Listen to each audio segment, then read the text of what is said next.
Loading media and ribbon in the ZT200 printer. Lift the media door.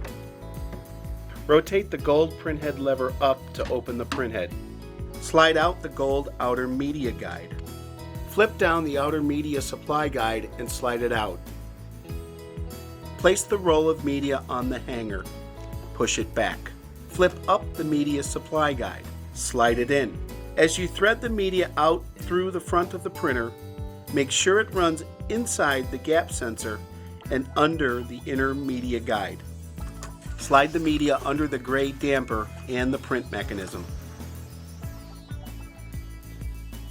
Slide the gold outer media guide in until it touches the edge of the media.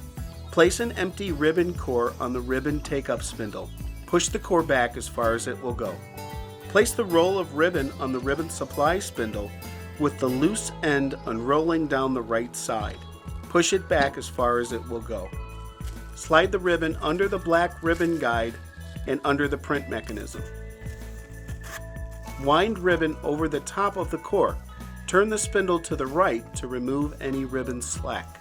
Rotate the gold printhead lever down to close the printhead.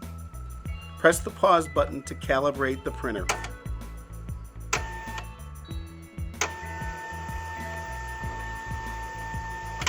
Close the media door.